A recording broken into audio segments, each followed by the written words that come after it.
राधा राधा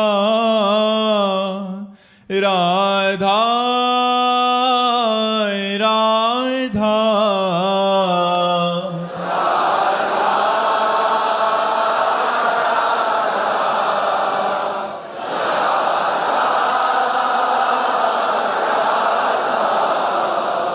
राधा राधा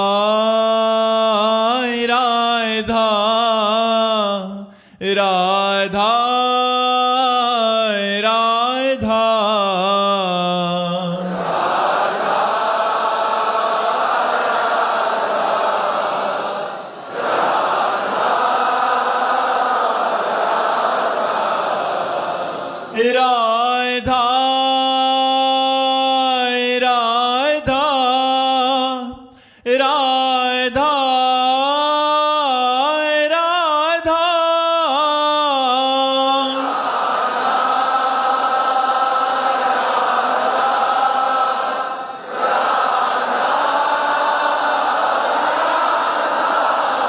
हाय राधा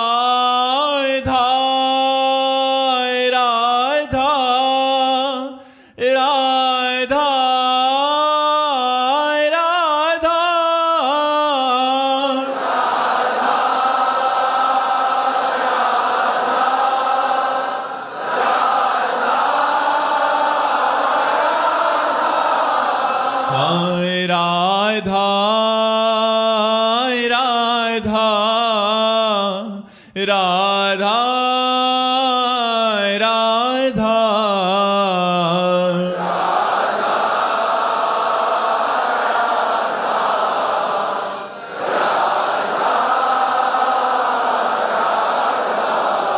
हाय राधा राधा राधा राधा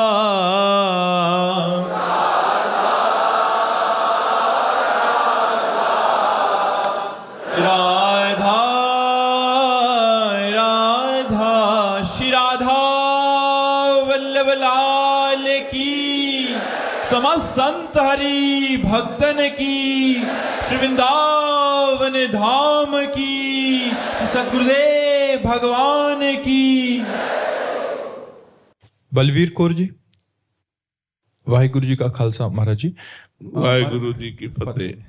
महाराज जी, आपने एक बार एकांतिक में एक जुगती बताई थी कि अगर हम झूठा भी बोलेंगे अपने इष्ट को कि हम आपसे प्रेम करते हैं तो सच्चा प्रेम हो जाएगा। महाराज जी, आपने बताया था कि हर रोज 100 बार बोलो, झूठा ही बोलो, भले ही मैं आपसे प्रेम करता हूं, तो वो सच्चा प्रेम में तब्दील हो जाएगा। महाराज जी, ये स्थिति चाहती हूँ, मुझे जिया ना जाए, ऐसी स्थिति अंदर से लाने के लिए महाराज शुरू करो, वाणी से शुरू करो, वाणी से शुरू करो। ऐसा हो, हम कह रहे किसी से भी आप प्रगट में देखो, वो अपने स्वार्थ के वशीभूत होकर कामना की पूर्ति के लिए कहता है मैं आपसे प्यार करता हूं, रोज कहता है मैं आपसे प्यार, धीरे धीरे उसका प्यार हो जाता है, फिर वो उसके बिना जी नहीं पाता है। किसी भी व्यक्ति से आप कहना शुरू करो तो आपका लगाव हो जाएगा, आसक्ति हो जाएगी। वाणी एक हमारा अंग है, मन हमारा एक अंग है, शरीर हमारा एक अंग है। मन से, वचन से, कर्म से हम जो सेवन करते हैं वही हमारा चिंतन बनता है, जो चिंतन बनता है वही परिणाम होता है। यदि हम वाणी से ही केवल बोलते रहे हे वाहे गुरु हम आपकी शरण में हैं, वाहे गुरु वाहे गुरु वाहे गुरु मैं आपकी शरण में हूँ, मैं आपसे प्रेम करना चाहता हूँ, अगर प्रेम ना हो जाए तो मुझे कहना, आप कहना शुरू कर दो, कहना शुरू कर दो, वाहे गुरु वाहे गुरु वाहे गुरु वाहे गुरु, नाम जप करो और हे वाहेगुरु मैं आपसे प्रेम करना चाहता हूँ, मैं आपके प्रति समर्पित होना चाहता हूँ। वो सब विधान बना देंगे। पहली शरणागति तो वचन की ही होती है, हे नाथ मैं आपकी शरण में हूँ। अगर हम वचन से शुरू कर दें तो हमारे हृदय में वो बात उतर जाएगी, उतर जाएगी। हम वचन से कोई कड़वा बोलता है तो हमारे कान में जाके हृदय को वेदता है कि नहीं? हम वचन से कड़वा बोलते हैं तो सामने वाले को दुख होता है कि नहीं? हृदय में होता है। तो वचन का प्रभाव हृदय में पहुंचता है। अगर हम वचन से बोलेंगे हे वाहेगुरु हम आपके शरण में हैं, तो निश्चित वाहेगुरु वो बात हृदय से निकलाने लगेंगे। और जिस दिन हृदय से हो जाएगा तो फिर आनंद ही आनंद हो जाएगा।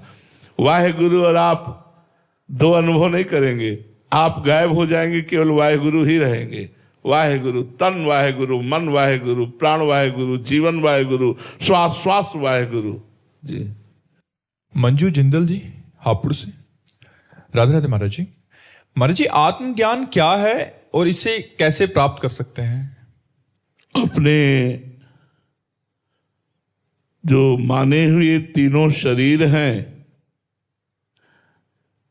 इन तीनों शरीरों के राग का त्याग करके जो मैं स्वरूप है, ये तीनों शरीर मायाकृत हैं, जड़ हैं, विनाशी हैं, परिवर्तनशील हैं, स्वाप्निक है।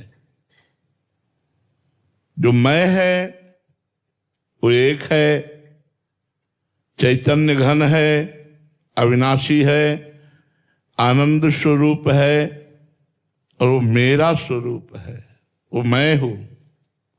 ऐसा बोध होना आत्मज्ञान है। ये बोध हो जाना, जानकारी नहीं, ये अनुभव में आ जाना। स्थूल शरीर स्वप्नावस्था में जब हम जाते हैं तो विस्मृत हो जाता है कि स्थूल शरीर है क्या, सैया में पड़ा हुआ। स्वप्नावस्था के शरीर को सत्य मानकर उसके दुख सुख को हम सत्य मानने लगते हैं। जब जागृत अवस्था में आते हैं तो स्वप्न अवस्था का शरीर मिथ्या, उसके सुख दुख मिथ्या। जब स्वप्नावस्था में होते हैं तो जागृत शरीर मिथ्या, उसका सुख दुख मिथ्या। तो ये जो एक ही दिन में मिथ्या का भान करा रहे हैं, ये मैं नहीं हो सकता। मैं तो अविनाशी हूं, जो जागृत अवस्था का भी साक्षी, जो स्वप्नावस्था का भी और जो सुषुप्ति अवस्था का भी, जो स्थूल सूक्ष्म कारण तीनों का साक्षी है, वो मैं हूं। वही तत्त्वमसि, वही ब्रह्म कहो, वही आत्मा कहो, वही मैं हूं। ऐसा बोध होना आत्मज्ञान है। तीनों शरीरों के राग का त्याग करके चिंतन रहित होकर अपने स्वरूप में स्थित हो जाना, यह अखंडानंद है, ये मोक्ष स्वरूप है। इसकी प्राप्ति का साधन है ब्रह्मज्ञानी सद्गुरुदेव की शरण में होकर उनके द्वारा वेदांत शास्त्रों का श्रवण करना, शास्त्रों के श्रवण और गुरुदेव के सत्संग से प्राप्त विवेक के द्वारा लोक परलोक के भोगों से वैराग्य होना, समस्त इंद्रियों को अपने गोलकों में स्थित करना अर्थात इंद्रिय विजयी होना, सम, मनोनिग्रही होना, दम, अपने मन को विषयों में जाने ही न देना, परमात्मा चिंतन में लगाना, तितिक्षा, सर्दी गर्मी बरसात मान अपमान दुख सुख सब कुछ सहना, श्रद्धा, गुरुजनों और शास्त्र वाक्यों में विशुद्ध विश्वास पूर्वक श्रद्धा, समाधान, चित्त का परमात्मा में स्थित होना, मुमुक्षुता, इसी जन्म में मैं मुक्त होना चाहता हूं, ये साधन है आत्मबोध के। यदि हम गुरुदेव की शरण में होकर इन साधनों का सम्यक रूप से निर्वाह करें तो भगवान गुरुदेव की कृपा से, मोक्ष मूलम गुरु कृपा, हमें अपने स्वरूप का बोध हो जाए। सिद्धार्थ शर्मा जी। राधे राधे महाराज जी।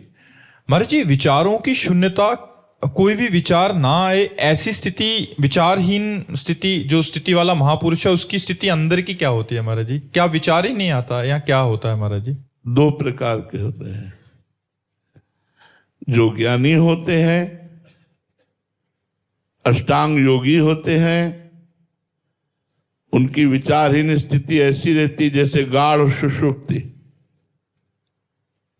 गाढ़ निद्रा में जैसे कोई विचार नहीं होते, ऐसे वो जागृत अवस्था में भी न सद न असद विचार, गाढ़ आनंद में अपने स्वरूप में डूबे रहते हैं। उसे समाधि कहते हैं। जिनकी समाधि कुछ घंटों के लिए होती है, वो संकल्प समाधि होती है। जिनकी समाधि चलते फिरते उठते बैठते हर समय स्थिति ऐसी रहती है, वो निसंकल्प समाधि होती है, विचक्षणा, असंप्रज्ञात विचक्षणा समाधि। और भक्त भगवान के चिंतन में इतना तन्मय रहता है कि विचारों के आने की गुंजाइश ही नहीं रहती। भगवान का नाम, भगवान का रूप, भगवान की लीला, उसी चिंतन में डूबा रहता है। नाहि न रहो हिमा ठौर, हृदय में जगह ही नहीं रह गई विचार करने की। उसके विचार केवल प्रभु, उसका चिंतन केवल प्रभु, उसका संबंध केवल प्रभु, उसकी आसक्ति केवल प्रभु। तो वो निरंतर भगवत विचार में डूबा हुआ, सांसारिक विचारों से रहित प्रेम को प्राप्त हुआ भक्त महापुरुष होता है। बिल्कुल विचारहीन गाढ़ निद्रा जैसी स्थिति जागृत अवस्था में अपने स्वरूप में स्थित ज्ञानी महापुरुष की अष्टांग योगी की होती है। तो हम किसी भी मार्ग का अनुसरण करें, पहले खूब डट के भजन करना होगा, तब ऐसी स्थिति आएगी। खूब गुरु मंत्र का जप, नाम जप, शास्त्रों का स्वाध्याय, पवित्र आहार, संयम, नियम, तब ऐसी स्थिति आती है। प्रतीक गुप्ता जी कानपुर से। राधे राधे महाराज जी। महाराज जी, इच्छा क्या है, ये क्यों है और ये कब खत्म होगी? मृत्यु अंत नहीं है। शरीर का भाव दृढ़ होना इच्छाओं की उपज है। मैं पुरुष हूं, मैं स्त्री हूं, ये देह भाव ही समस्त इच्छाओं को प्रकट करता है। देह भाव नष्ट हो जाए, इच्छा नष्ट हो जाएगी। देह शुद्धि विस्मरण हो जाए, भगवदानंद में डूब जाओगे। सारी साधना देह भाव मिटाने की हित है। ये देहाभिमान जो पुष्ट हो गया है, इसी देहाभिमान में ही सारी इच्छाएं हैं। जब अपने को हमने पुरुष मान लिया, स्त्री मान लिया, तो 5 ज्ञानेंद्रिय, 5 कर्मेंद्रिय और मन, ये तमाशा बना दिए हमारा। हमें ये देखना है, हमें ये सुनना है, हमें ये खाना है, हमें ये भोगना है, हमें ये चखना है, हमें ये छूना है, हमें इसी में फंसा दिया। इच्छाएं किसकी प्रकट हो रही? भोगों की प्रकट हो रही। जो धन की इच्छा है, धन इसलिए कि उससे भोग मिलते हैं। अगर भोग न मिलते हो तो धन की कोई इच्छा ना हो। धन से भोग मिलते हैं, भोग इंद्रियों से भोगते हैं, और इंद्रियों को भोगों में सुख का आभास होता है, इसलिए हमारी दुर्दशा हो गई। इसका प्रधान कारण देहाभिमान है। गुरु प्रसाद से, शास्त्रों के स्वाध्याय से, भगवान नाम जप से यदि देहाभिमान गलित होता चला जाए, शुद्ध ज्ञान प्रकट हो जाए, तो हम आप्त काम है। आप्त काम माने पूर्ण काम है। हमारे अंदर कोई इच्छा ही नहीं है। इतना अपार सुख हम में है, स्वयं मैं में है, कि हमें किसी और सुख की आकांक्षा ही नहीं है। हमारे प्रभु में इतना आनंद है कि हमें और किसी सुख की आकांक्षा नहीं। संसार में, त्रिभुवन में जितना सुख है, वो परमात्मा के सुख सिंधु के एक बिंदु के एक सीकर से पूरा त्रिभुवन आनंदित हो रहा है। सीकर समझते हैं? एक बूंद ऐसे लो और उसे ऐसे फेंको, उससे जो छिट्टियां निकलती, छोटे छोटे कण निकलते, उन्हें सीकर कहते हैं। जो आनंद सिंधु सुख राशि सीकर तय त्रैलोक सुपासी, उस आनंद समुद्र भगवान के एक बिंदु के एक सीकर से यहां से लेके ब्रह्मलोक तक आनंद छाया हुआ। सोचो वो बिंदु और वो सिंधु कितना आनंदमय होगा, जिसका एक सीकर पूरे त्रिभुवन को समेटे हुए है। यदि हम संसार के भोगों का त्याग करके भगवदानंद की तरफ बढ़ें, तो फिर क्या करना। तभी तो जब वो आनंद प्राप्त होता है, तो भक्त बोल उठता है, न पारमेष्ठ्यम न महेंद्र धिष्ण्यम न सार्वभौमम न रसाधिपत्यम न योग सिद्धिर न पुनर्भवम वा। मुझे ब्रह्मा का पद नहीं चाहिए, मुझे सार्वभौम सम्राट का पद नहीं चाहिए, मुझे योग की सिद्धियां नहीं चाहिए, मुझे मोक्ष नहीं चाहिए। हे प्रभु, मुझे आपके चरणों का प्रेम चाहिए। जब आनंद मिला तो ये सब फीके पड़ गए। न पारमेष्ठ्यम न महेंद्र धिष्ण्यम, न इंद्र का पद, न ब्रह्मा का पद, न सार्वभौम पद, न योग सिद्धि, न मोक्ष। मुझे आप चाहिए, आप चाहिए। क्यों? इतना आनंद मिला, सब फीके पड़ गए।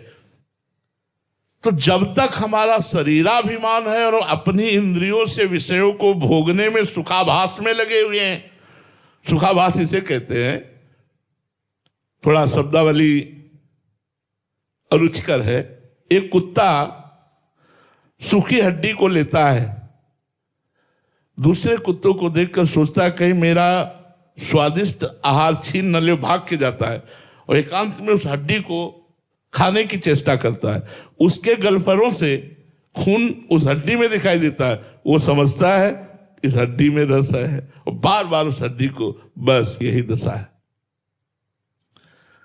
हम अपने भ्रमात्मक बुद्धि होने के कारण अपने ब्रह्मचर्य को नष्ट करते हैं, अपनी जितेंद्रियता को नष्ट करते हैं और मुझे लगता है उसमें सुख है। नहीं, सुख किसी पदार्थ में नहीं, सुख आपकी मान्यता में है।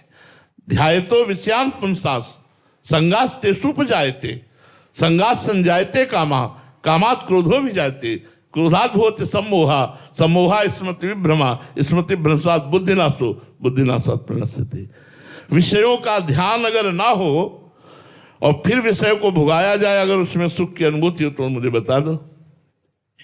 पहले विषय ध्यायतो विषयान पुंसान संगास्ते सूप जाते, आसक्ति तब प्रकट होती जब उसका चिंतन करते हैं, और चिंतन करके जब आसक्ति से युक्त होते हैं फिर मिलता है जब वो विषय, तो मुझे सुखानुभूति होती है। अन्यथा उनमें सुख नहीं है, सुख आपकी आसक्ति में है, आपके चिंतन में है। नहीं तो किसी व्यक्ति को तय कर दिया जाए आज शाम के 4 बजे फांसी की सजा होगी और छूट दे दी जाए, जो चाहो भोगो, और एक डायरी ले लो, फिर हमें लिख के बताओ किसमें तुम्हें सुख मिला, क्या उसको किसी में सुख मिलेगा? अनुमान करके देखो, वो जिस भोग की तरफ देखेगा तो उसे फांसी का फंदा नजर आएगा कि 4 बजे फांसी। अब उसका चिंतन विषय का नहीं बन पाएगा, इसलिए किसी भी विषय में सुख नहीं मिलेगा। विषय में सुख होता तो उसको मिलता, उसका चिंतन फंस गया कि 4 बजे फांसी की सजा होगी। विश्व का कोई भी सुख उसे सुखी नहीं कर सकता। उसको यहां तक रुपयों से लाद दिया जाए तो कहेगा क्या 4 बजे तो फांसी था। बात समझो, चिंतन, अगर हमारा भगवत चिंतन है तो विषय नीरस है, इनमें सुख नहीं है, पूरा जीवन भोगते हो गया, किसी के हाथ नहीं लगा। तो हमारी इच्छाओं का मूल कारण देहाभिमान है, अहंकार है। अगर ये अहंकार गुरु कृपा से, संत कृपा से भगवान के चरणों में समर्पित हो जाए या ज्ञान के द्वारा ये नष्ट हो जाए तो इच्छाएं खत्म हो जाए।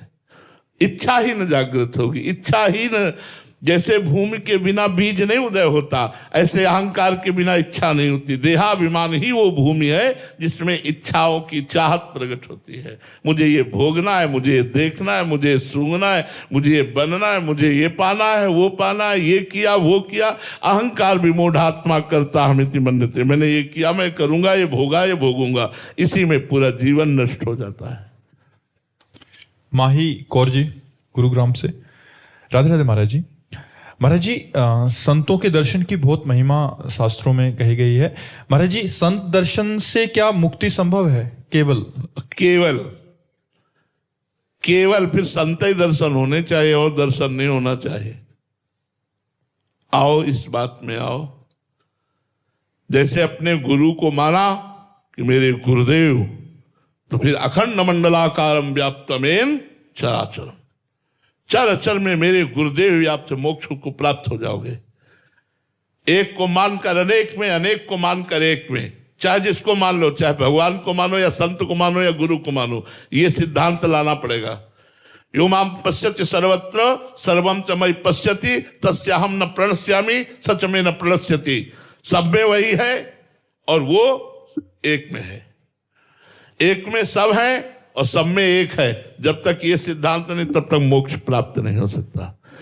पाप नष्ट हो जाएंगे, संत दरस जिम पातक तरही। उपदेश का पालन करोगे, परमार्थ में चलोगे, और जब उपदेश की अक्षरशः पालन करके परिपक्व हो जाओगे, सिद्ध हो जाओगे, तो भगवत प्राप्ति हो जाएगी। ये सिद्धावस्था है, एक में अनेक को देखना और अनेक में एक को देखना। योमाम पश्यति सर्वत्र सर्वम च मयि पश्यति, सबको मेरे में और मेरे को सब में जो देखे, अब वो चाहे गुरु मान लो, चाहे इष्ट मान लो, चाहे संत मान लो, बिना इस दर्शन के भगवत प्राप्ति नहीं होती। महाराज जी, संत दर्शन का फल क्या है? स्वयं संत बन जाना, वेश मिल जाना, वस्त्र परिवर्तित नहीं होना, साधुता आ जाना। वस्त्र को संत थोड़ी कहते हैं, संत भेष है। संत अगर लक्षण नहीं है तो पाखंड भी तो हो सकता है, दंभ भी तो हो सकता है, नाटक में भी तो हो सकता है। संत लक्षण आने चाहिए, संतों के संग से लक्षण आने लगते हैं। भगवान का निरंतर चिंतन होना, विषयों का त्याग होना, सबसे प्रेम का व्यवहार होना, सबका मंगल, सबका कल्याण चाहना, भगवान की लीला कथा में डूबे रहना, परोपकार की दृढ़ भावना हो जाना, मोह रहित हो जाना, ममता रहित हो जाना, संग विजयी हो जाना, निरंतर आत्मस्वरूप में रमण करना, द्वंद्वों पर विजय प्राप्त कर लेना, सुख दुख में समान भाव, ये सब आ जाते हैं। ये संतों के संग से यही संतत्व आ जाता है, साधुता आ जाती है। अगर ये ना आवे तो संत संग का मतलब क्या रहा? नैना शर्मा जी उत्तराखंड से। राधे राधे महाराज जी। गुरुदेव भगवान, मैं बचपन से ऐसे परिवार या समाज के बीच पली बड़ी हूं जहां कुछ अशुभ हो जाने पर किसी से धागा या यंत्र बनवा लेना प्राथमिकता समझते थे, और वही मेरे दिमाग में भरा हुआ है। ऐसे में जोई जोई प्यारो करे सोई मई भावे की स्थिति या मेरे बुद्धि व चित्त में कैसे समाहित होएगी महाराज जी? अभी भगवान का आश्रय और भगवान नाम जप, आए हुए सुख दुख को भगवान की सामर्थ्य से भोग करके मुक्तता को प्राप्त हो, ये शास्त्रीय सिद्धांत है। भैया तब लगी कुशल न जीव कहो, सपने हूं मन विश्राम, जब लगी भजत न राम कहो, शोक धाम तज काम।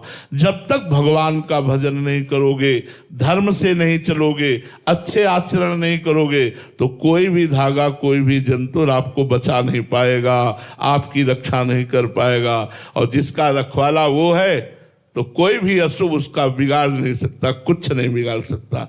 पक्का विश्वास करो। सीम की चाप सके को तासु, बड़ रखवार रमापति जासु। इसलिए भगवान का नाम जप करो, भगवान की लीला कथा सुनो, परोपकार करो, तुम्हारा मंगल होगा, क्योंकि भगवान मंगल में है। हाँ, भगवान नाम के माला पहनना ये सब तो भक्ति का स्वरूप है, मुझे और विश्वास नहीं है। भगवान का नाम ही एक ऐसा है, मेरा विश्वास, जो अशुभों का नाश कर देता है। बोले आप अपनी किडनी क्यों ठीक नहीं कर? पक्का ठीक कर लूं, आप ये बात समझ लो, लेकिन मुझे भगवत प्राप्ति नहीं होगी। तो क्या जीवन किडनी के लिए है? जीवन भगवत प्राप्ति के लिए। इसीलिए इसको भोग रहा हूं, और भगवान के बल से मैं कोई परेशान नहीं हूं। आप देख रहे हो सुबह से हमारी दिनचर्या चल रही, और इसको भोग करके चाहे ये सड़ जाए तो भी मुझे इसकी कोई परवाह नहीं। ये बेपरवाही भगवान के बल से आई है, और मुझे भगवान प्राप्त करना, इस नाशवान शरीर को ठीक नहीं करना। भगवान के विधान से अलग सोचना, फिर वो अपनी तपस्या, अपने भजन, अपनी साधना को बेचना है। इसीलिए महापुरुषों के साथ भारी से भारी कष्ट दिया गया, लेकिन उन्होंने अपनी शक्ति का प्रयोग नहीं किया। यही कहा, तेरा किया मीठा लागे, जोई जोई प्यारो करे सोई मोहि भावे। भगवान का ही भजन एकमात्र रक्षा करने वाला है, दूसरा कुछ नहीं है, हमारा विश्वास है।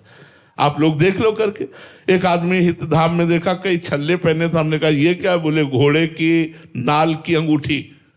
ऐसे तो हम कहा इससे क्या होगा? बोले शनि का प्रभाव नहीं होगा। घोड़े पर तो प्रभाव नहीं पड़ा, कुंतलों लाद के रोड में दौड़ता रहता है और उसकी तुम्हारे नाल पहनने से तुम्हारे भाग्य खुल जाएंगे। क्या दिमाग? अरे राम राम बोल, कृष्ण कृष्ण बोल, हरि हरि बोल, राधा राधा बोल, तेरा भाग्य बदल जाएगा। घोड़े की नाल की अंगूठी पहनने से नहीं होने वाला। प्रियंका सिंह जी वाराणसी से। राधे राधे महाराज जी। महाराज जी, ऐसा कहा जाता है कि अगर किसी संत या महापुरुष से मिलने जाएं तो खाली हाथ नहीं जाना चाहिए, परंतु अगर वो स्वीकार ही ना करें या उनको किसी चीज की आवश्यकता नहीं, तो खाली हाथ का मतलब क्या? रुपया, सेव संतरा, फल फ्रूट, ये आप समझती हो क्या? नहीं, हमारे प्रभु कहते भाव का भूखा हूं मैं, और भाव ही एक सार है। भाव से मुझको भजे तो भव से बेड़ा पार है। भाव बिन सुनी पुकारे मैं कभी सुनता नहीं, भाव पूरित टेर ही करती मुझे लाचार है। भाव का भूखा हूं मैं। आज संत मिलन को जा रहे हैं, हृदय उल्लसित हो रहा है। आज भगवान ने अपार कृपा की, आज साधु समागम में ये जो आप उल्लसित होकर आ रहे हैं ना, यही आप आ रहे हैं। नहीं तो आप 100 कुंतल सेव संतरा अंगूर लेके आवे, भाव नहीं अभिमान है तो आप खाली आ रहे हैं और खाली ही जाएंगे, खाली आ रहे हैं खाली ही जाएंगे। और भाव लेकर आ रहे हैं। अब भाव में पत्रम पुष्पम फलम तो यम ये में भक्ता प्रेक्षति, यदि भगवान ने दिया है, हमारा भाव है, तो हम पत्र पुष्प फल जल कुछ भी नहीं है तो अपने भाव से समर्पित कर रहे हैं। भाव हम सामने गए और उनके चरणों में अर्घ समर्पित कर रहे हैं, चंदन है कुछ नहीं समर्पित। तो हम तो उत्तम बात समझते हैं कि संतों को आपका मन चाहिए, आप अपना मन संतों को दे दो, जो आज्ञा करे उसका पालन करो, इससे बढ़कर कोई भेंट नहीं होगी। आप सेव संतरा रुपया पैसा रख के गए, मनमानी आचरण कर रहे, तो संत समागम का फल क्या मिला? संत समागम का फल है भाव लेकर आओ और जो कहें उसको मानो, यही बात है। वस्तुओं का तो कोई खास बात तो नहीं है, भगवान ने उसके लिए भी आज्ञा की है। पत्रम पुष्पम फलम तुम, एक तुलसी दल है, एक चुल्लू जल है, एक कोई फल है, एक कोई पुष्प है, यदि हम चरणों में अर्पित करते हैं तो भगवान कहते हैं भावपूर्वक अर्पित, भक्ति पूर्वक अर्पित करने पर मैं उसे खा लेता हूं, मैं उसे स्वीकार कर लेता हूं। तो कभी ऐसा अवसर जो संत स्वीकार करें, अपने पास जो कुछ है वो प्रदान कर दिया। थोड़ा मान लो किसी संत को कभी भिक्षा के लिए बुला लिया, उनको भोजन पवा दिया। वृंदावन वास कर रहे हैं, हमारे पास है 2 रोटी, हम किसी संत को दे दी। किसी फटे पुराने कपड़े पहने हुए संत को एक वस्त्र दे दी। हम भाव रखें, भाव ही मूल बात है, ये वस्तुएं मूल बात नहीं है। इसलिए संतों के पास जाओ तो देखो, एक उसमें दोहा में कहा गया है, संत मिलन को चालिए तज माया अभिमान, ज्यों ज्यों पग आगे बढ़े कोटिन यज्ञ समान। अगर माया और अभिमान का त्याग करके हम, अब जैसे आप कोई अच्छी वस्तु ला रहे हैं और आपको गर्व है कि आज वो वस्तु देंगे बाबा को मिली नहीं होगी, इतने सुंदर सेव है, इतने किसी काम का नहीं, और आप एक छोटी सी वस्तु ला रहे हैं। लग रहा है कि एक गरीब आदमी एक संत के यहां देखा, बड़े बड़े सब पूज्य पादुड़िया बाबा जी की बात कह रहा हूं, हरि बाबा के बांध में थे, तो बड़े बड़े सेठ महाजन सब बड़े बड़े डलिया में सेव अंगूर और सब भर के लाए थे, ऐसे सब नीचे रखे थे। एक गरीब किसान यही बात सोचकर कि संत मिलने के लिए जाए तो कुछ लेके जाए, और उसके पास बेचारे के पास कुछ था नहीं, तो कचरिया समझते हैं ना, खेतों में वो स्वाभाविक जग जाती है और इतनी इतनी होती है, खटमिट्ठी होती है, वो कोई खास नहीं। वो 5 कचरिया पकी हुई बांध के लाया, और जब सभा में आया देखा कि उनके सामने इतने बड़े बड़े लोग बैठे हैं, इतने अंगूर सेव संतरा सब, तो ऐसे कचरिया छुपा के बैठ गया, अंदर से रोने लगा, काश भगवान मुझे भी सामर्थ्य दिए होते तो बाबा के सामने जाता और मैं भी बाबा को भेंट देता। बाबा सिद्ध पुरुष, बाबा ने कहा, ए भाई तुम खड़े हो? वो तो डर गया एकदम, इधर आओ, नजदीक आए, क्या लाए हो हमारे लिए? और जैसे सुदामा जी अपने तंदुल छुपा रहे थे कि इस सभा में जहां ढेर सारे अंगूर सेव संतरा रखे, मेवा मिष्ठान, वहां कचरिया, बोले बाबा ने कहा इधर ना, इधर। सब सभा के बीच में बाबा ने वो कचरिया उसकी पाई और सेव संतरा अंगूरों का इनको बंटवा दो। भगवान और भगवान के भक्त वस्तु के भूखे नहीं होते, भाव के भूखे होते। सुदामा जी के तंदुल भगवान ऐसे पा रहे मानो जन्म जन्म के भूखे हो। रोज 56 भोग लगता है, कभी द्वारिकाधीश ने वाह नहीं कहा, आज वाह कह रहे हैं सुदामा के तंदुल पागल, वाह वाह। सबरी मैया के बेर खा के राम जी तृप्त हो रहे हैं। अखिल ब्रह्मांडों को तृप्त करने वाला परमात्मा सबरी के बेर पाके तृप्त हो रहा है। भगवान श्री कृष्ण देखो कितना प्रेम में बावरापन है। विदुर जी के घर गए सरकार, विदुर जी थे नहीं, विदुरानी जी थी। आवाज लगाई विदुरानी, कौन? श्री कृष्ण। ओ मेरे इष्ट पधारे। बैठाला, उनकी भाव दशा बदली, मेरे प्रभु आए, मेरे प्रभु आए। मैं रात दिन जिनका चिंतन करती हूं, जिनकी बाट जो होती रहती हूं, आज वो मेरे प्रभु और आंसुओं की धार चल रही। प्रभु ने कहा ऐसे ही बैठी रहोगी या कुछ खवाओगी? मुझे भूख लगी है। ये वो प्रभु बोल रहे हैं जो अभी दुर्योधन से बोल करके आ रहे हैं। दुर्योधन ने कहा चलो महल, कुछ भोगराग हो जाए। तो भगवान ने कहा दुर्योधन, ये भोगराग दो स्थिति में होता है, एक तो अभाव में और एक भाव में। मेरे में अभाव नहीं, तेरे में भाव नहीं। मुझे भूख नहीं लगी, मैं कोई भिक्षुक नहीं कि मैं भूखा तेरे पास जाऊं और तेरे में भाव नहीं। या तो कोई प्रीति परवश होकर पाता है या तो दरिद्रता परवश होकर के पाता है। ये दोनों भाव मेरे में नहीं। और भगवान चले आए, यहां आके बोल रहे हैं मुझे कुछ पवाओ, भूख लगी है। क्यों? ऐसा भक्त अपने हाथ से पवाए। अब वो तो बावरी से क्या प्रभु, वो केला रखे, ला उठा के और पवाओ। केला तो ले आई, लेकिन दशा भी देह की नहीं है, देह शुद्ध विस्मृत दशा है। तो केला ऐसे छिलती है, गूदा फेंक देती है और छिलका भगवान छिलका पा। आह, क्यों? भाव। इतने में विदुर जी को पता लगा कि प्रभु आपके घर गए, दुर्योधन के महल नहीं गए। भागते हुए विदुर जी आए तो वहां दशा देखी कि उसकी जो गूदा है केले का वो तो बाहर पड़ा हुआ है। और प्रभु को ये छिलका पर बोले, अरे बावरी ये क्या कर रही तू? हाथ से छीला और फिर छीला। और जो भगवान ने कहा काका अब वो स्वाद नहीं आ रहा अब वो स्वाद नहीं आ रहा। तो बात वस्तु की नहीं है, बात भाव की है। आप भाव में भरे हुए तन मन प्राण संत को समर्पित किए हुए जा रहे हैं। यही सबसे बड़ी बात है, यही सबसे बड़ी बात है। श्री राधा वल्लभ लाल की।